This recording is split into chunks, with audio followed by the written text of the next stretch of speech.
Utica Police. Good morning. I believe someone may have been murdered. Okay, where? I believe it to be Miss Bianca Michelle Devins.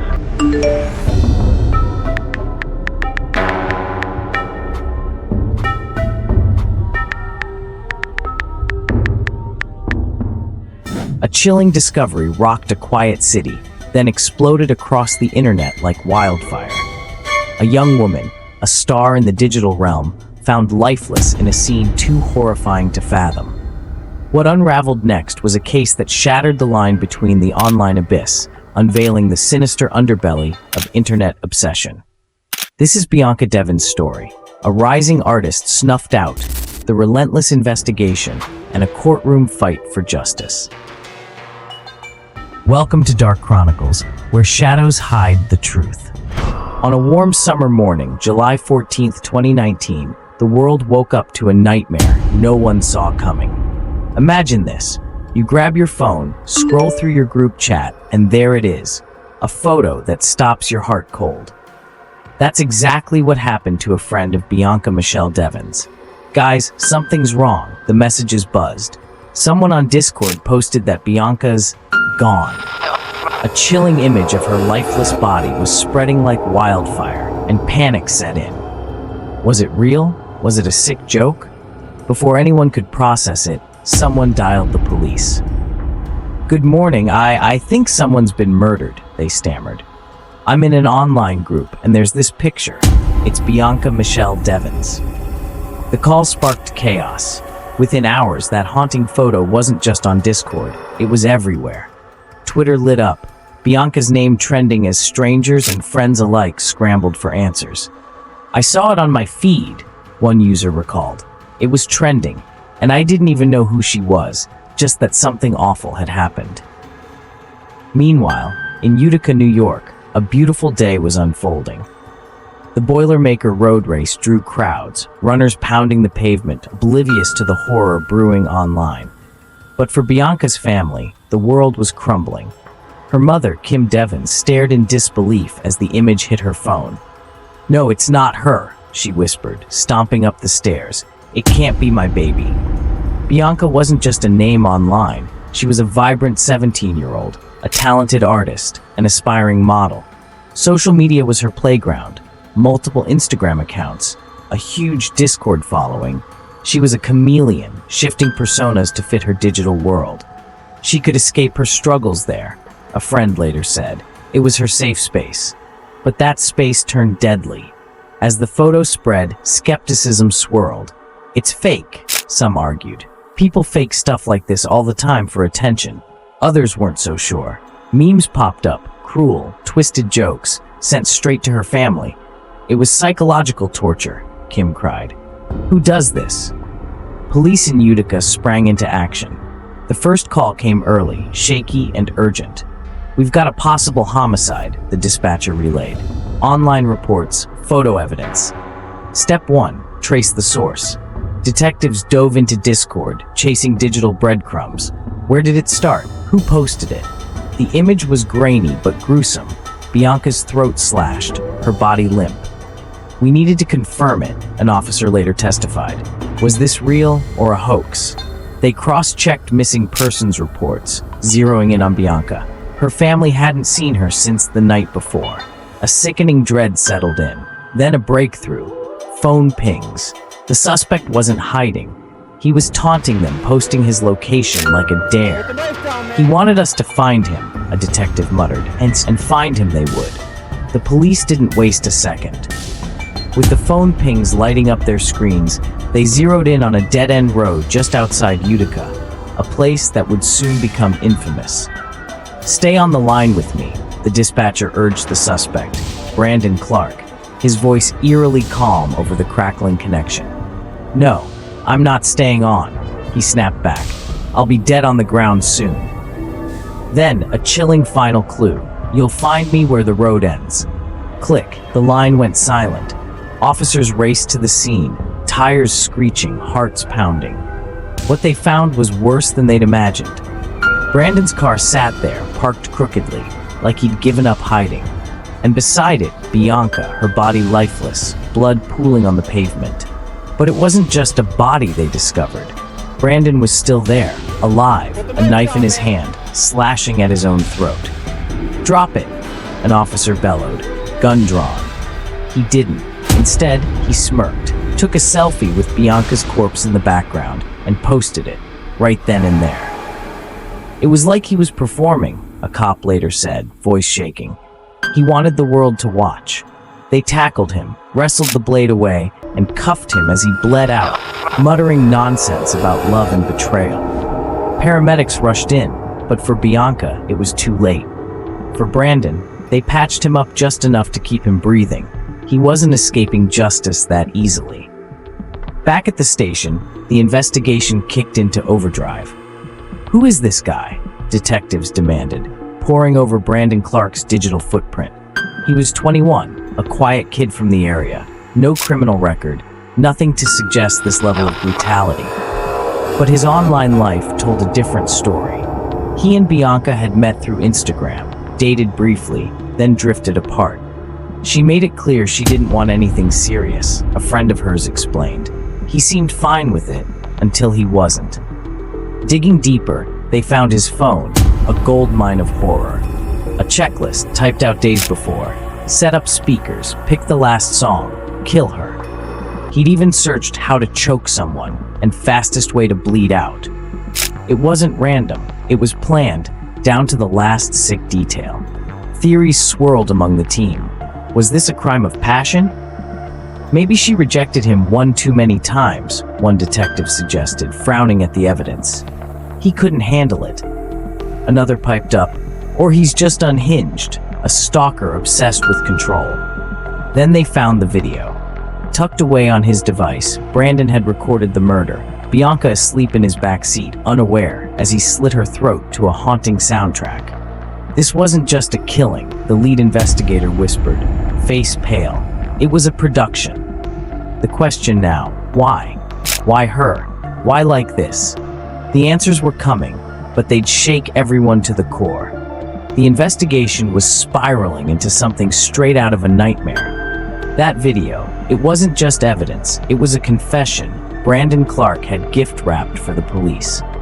Detectives sat in a dim room, the glow of the screen casting shadows as they watched it play out. Bianca, peaceful, maybe sleeping, sprawled across the flattened backseat of his car. Then Brandon's hand, steady and deliberate, wielding the knife. The music blared, some dark, pulsing track he'd chosen to score his crime. He staged it like a movie, one officer muttered, turning away. Who does that? They rewound, paused, analyzed every frame. The timestamp matched the night of July 13th, 2019. She'd been dead hours before that first photo hit Discord. Step 2. Piece together the timeline. Witnesses placed Bianca with Brandon earlier that evening. They'd gone to a concert together, just friends, or so she thought. She posted a selfie with him, a detective noted, scrolling through her Instagram. Smiling, carefree, nothing off. But something had shifted. Phone records showed texts between them, casual at first, then tense. He wanted more than she was willing to give, the lead investigator theorized. She drew a line, and he snapped. They pulled CCTV from the concert venue, grainy footage of them leaving together, Brandon's arm slung around her shoulder. She didn't look scared, not yet. Next, the car. Forensics swarmed it, combing for every scrap of proof. Blood, hers coated the seats, the floor. His DNA was there too, mixed with hers, on the knife, the steering wheel. He didn't even try to clean it, a tech remarked, shaking her head. He wanted us to know. They found the speakers, the playlist still queued up, and that checklist on his phone, every box ticked off like a macabre to-do list. But one detail gnawed at them. A manga book, Pun Pun, tucked under the seat. It's dark, violent, an officer familiar with it said. Star-crossed lovers, twisted ending. Sound familiar? Was this his script? Did he see himself and Bianca as some tragic, doomed pair? Theories hardened into a narrative. He lured her there, the lead detective concluded, slamming a file shut. Took her to that dead-end road under some pretense, maybe a late-night talk. Then he killed her, filmed it, and shared it to punish her, her family, everyone. But why post it? Attention. Another chimed in. He's an incel. Rejection turned him into a monster. The term incel, involuntary celibate, kept cropping up. Online forums linked to Brandon's accounts buzzed with resentment, men railing against women who denied them. He fits the profile, a profiler nodded, entitled Obsessive Unhinged. Still, doubts lingered. Was it ideology or just personal rage? Either way, the evidence was airtight. The case was heading to court, and Brandon Clark was about to face the firestorm he'd ignited. The courtroom was a pressure cooker, air thick with tension as Brandon Clark's trial loomed. It wasn't a question of if he'd done it. The video, the photos, the checklist left no room for doubt. But justice demanded its day, and on February 10th, 2020, the gavel fell. Brandon shuffled in, shackled, his face blank, almost bored. Across the room, Bianca's family sat stone still. Kim, her mother, clutching a tissue. Frank, her grandfather, eyes burning with quiet fury. "We wanted him to feel our pain," Kim later said. The prosecution didn't hold back. This wasn't a crime of impulse, the lead attorney thundered, holding up a still from the video. Brandon Clark planned every step to kill Bianca Devins, to film it, to share it with the world. Witnesses took the stand, voices trembling but resolute. A Discord friend recounted the photo's first appearance. "It popped up in the chat around 4 a.m., he said, swallowing hard. "We thought it was fake, until he kept posting. More angles, more blood." The defense squirmed, but the prosecution pressed on. A forensic tech walked the jury through the car, blood patterns proving Bianca was attacked lying down, defenseless. "He staged her body after," she testified. "Moved her, posed her for the camera." Then came the video. The judge warned the room. "It's graphic." Jurors flinched as it played. Brandon's cold narration over Bianca's final moments, the music swelling like some sick symphony. He wanted an audience, the prosecutor snarled, and he got one. The defense had little to work with. Their angle, mental instability. Brandon was disturbed, his lawyer argued, voice thin. Obsessed with Bianca, yes, but not in control of his actions. He's not a monster, just broken. They pointed to Pun Pun, claiming it warped his mind. He saw this as a tragic love story, the attorney insisted. Delusional, not calculating. The prosecution scoffed. "Delusional men don't write checklists," they shot back, flashing the phone screen to the jury. This was premeditated slaughter. Back and forth it went, mental health versus malice. Kim shook her head from the gallery. "He knew what he was doing," she whispered to Frank. "Every second of it." Then, a twist. 5 months after pleading guilty, Brandon tried to flip the script. "I want a trial," he declared in July 2020, forcing the family back into court. "He's playing games," the prosecutor fumed, toying with their grief. The judge agreed, denying the change, but not before Kim and Frank faced him again. "For the cruel way you took my daughter," Kim said, voice breaking, "for posting her body like a trophy, you deserve no mercy." Frank's words cut deeper. "You stole her light, her heart, for your own selfish thrill." The room held its breath. Sentencing was near, but outside, the world was already screaming its verdict. The courtroom drama wasn't the only storm brewing. Outside, the world was on fire with Bianca's story, and it wasn't letting up. By the time Brandon Clark faced sentencing, social media had turned into a battleground. "I couldn't escape it," a Twitter user posted. Her name was everywhere, trending for days. Hashtags like Justice for Bianca and Rip Bianca flooded feeds, alongside something darker, those photos, shared and reshared, a grotesque ripple effect. "It was sickening," a friend of Bianca's tweeted. People made memes, jokes, like she wasn't real. Kim Devins saw them too, sent straight to her inbox. "It's like they were stabbing us all over again," she cried. "Where's the humanity?" The media pounced, outlets like Rolling Stone and CNN dissecting every angle. Reporter E.J. Dixon, who covered it for Rolling Stone, hit the airwaves. "This wasn't just a murder," he said, voice steady. "It was a performance. Brandon wanted the spotlight, and he got it." Newsrooms buzzed with questions. How did this happen? Why did it spread so fast? Social media amplified it, a pundit argued on TV. One post, and it's global in minutes. But not everyone agreed on the narrative. Online, whispers grew into full-blown conspiracies. What if she faked it? One ex-user mused. Teens do that for clout. Another chimed in, maybe it's a setup, someone else killed her and he's the fall guy. No evidence backed these claims, but they thrived anyway. Then came the incel angle. Behavioral experts like Stephen Crandall weighed in. Brandon fits the profile, he told a podcast. Involuntary celibate, rejection fueled his rage. Forums linked to incels lit up, some hailing Brandon as a twisted hero. He showed her, one post read, chillingly blunt. Others pushed back. He's no martyr, he's a coward. The debate raged, splitting communities. Bianca's family watched in horror as their tragedy became a culture war flashpoint. They didn't see her as a person, Frank said, voice heavy, just a symbol for their arguments. Mainstream outrage grew too. Petitions demanding stricter social media rules gained traction. Tens of thousands signed. Platforms let this spread, one organizer raged. They need to pay. Politicians jumped in, vowing reforms, while influencers milked the drama for views. We can't look away, a YouTuber intoned, racking up millions of clicks. But amid the noise, a quieter voice emerged, Bianca's. Friends shared her art, her words, her light. She'd hate this circus, one posted. She was more than this. As sentencing day neared, the clamor hit fever pitch. Would justice silence the chaos or fuel it?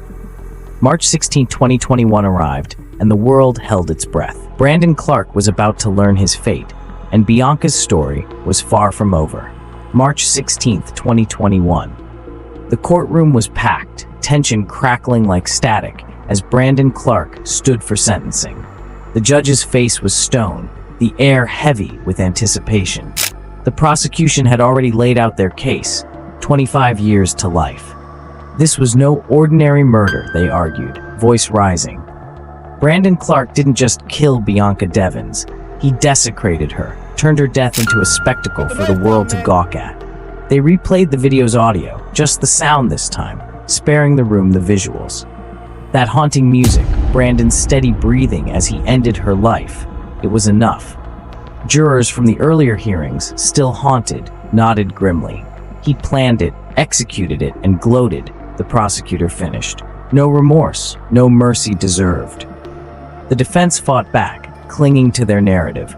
He's not evil, he's sick, Brandon's lawyer pleaded, hands gesturing wildly. A broken mind, obsessed with a fantasy, not reality. He needs help, not a cage.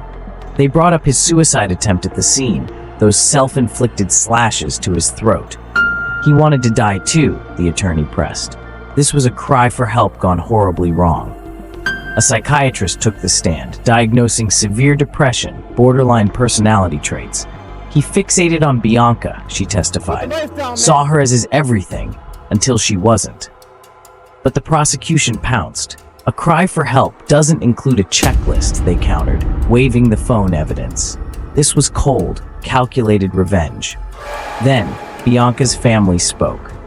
Kim Devins stood, voice trembling but fierce. You took my baby, she said, staring Brandon down. You filmed it, shared it, tortured us with it. I'll never hear her laugh again because of you. Frank followed, his words a slow burn. She had a huge heart, always helping others, even when she couldn't help herself. You stole that light for your own twisted ego.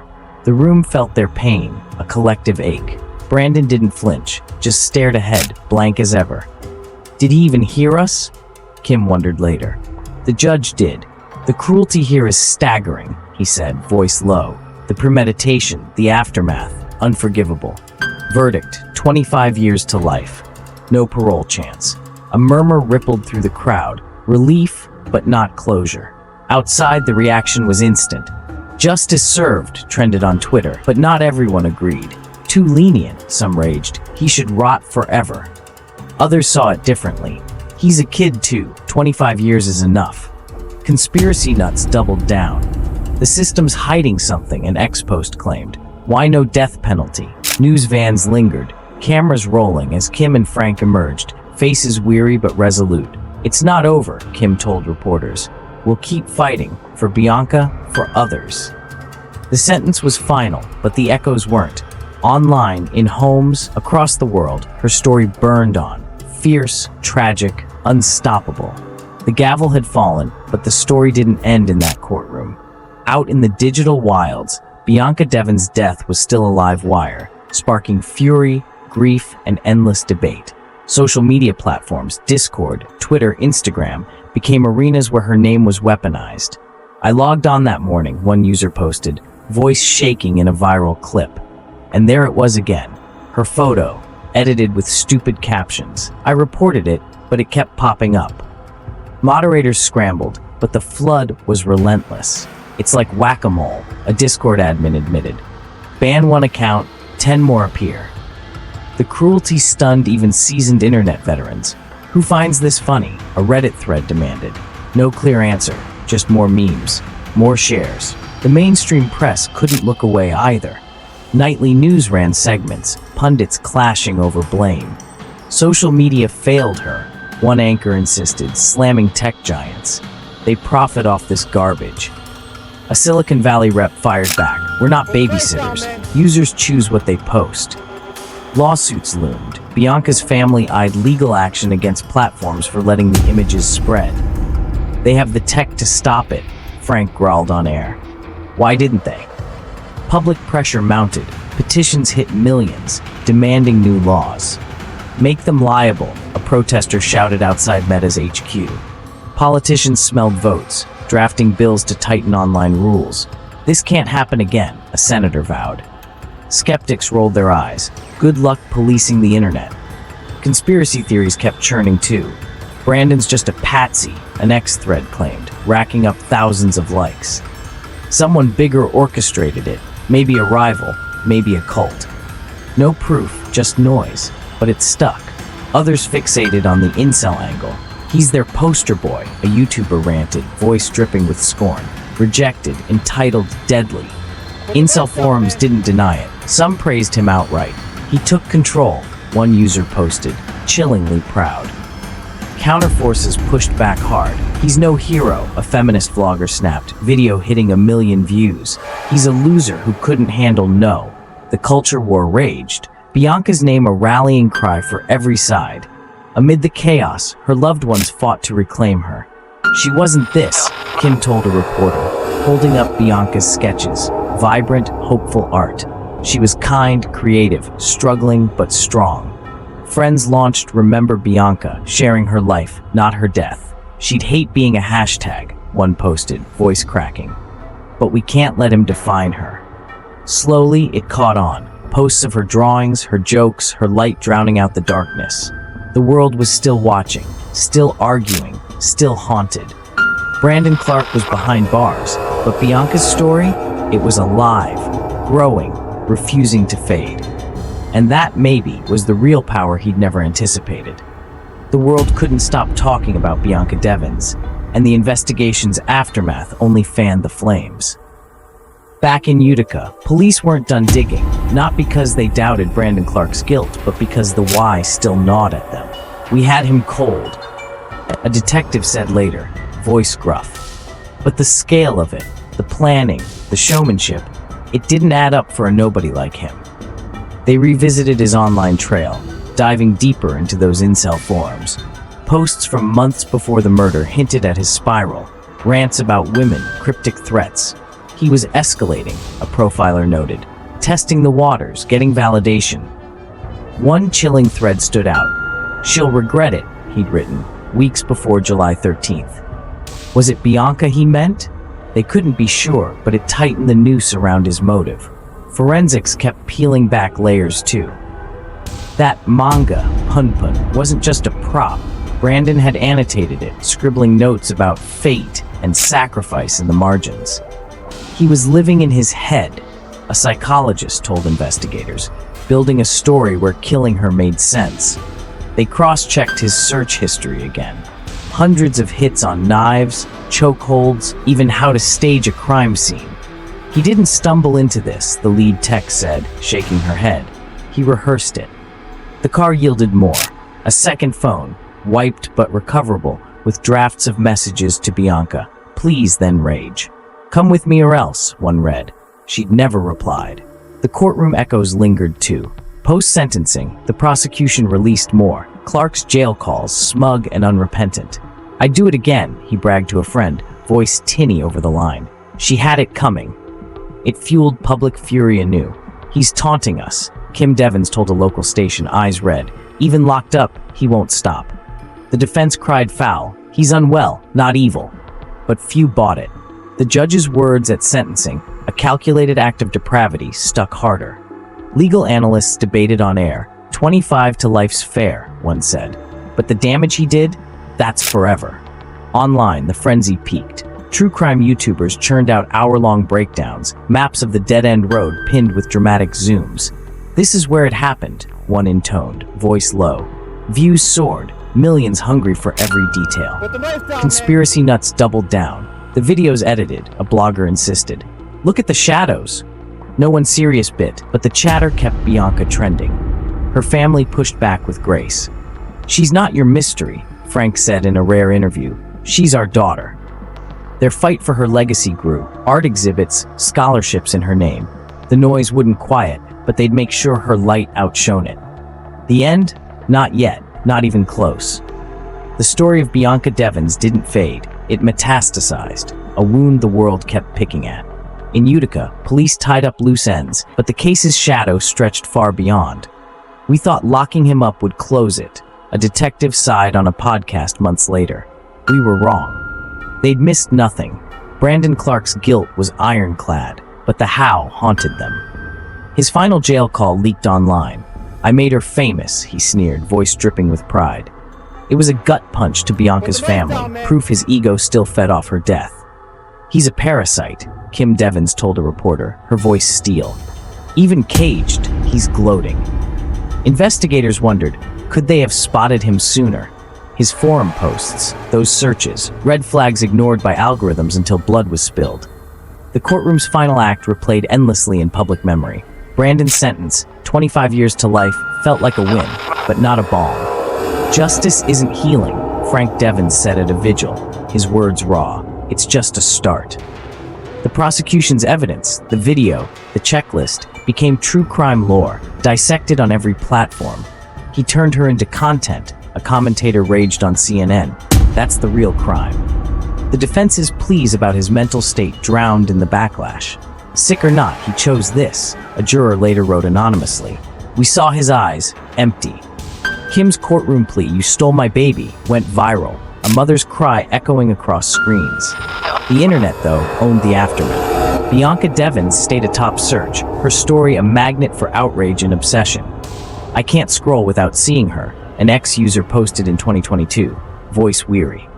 Conspiracy theories morphed. Some claimed the police botched it, others swore Brandon had accomplices. "Look at the video timing," a TikTok sleuth insisted, zooming in on nothing. Junk, all of it, but it racked up views.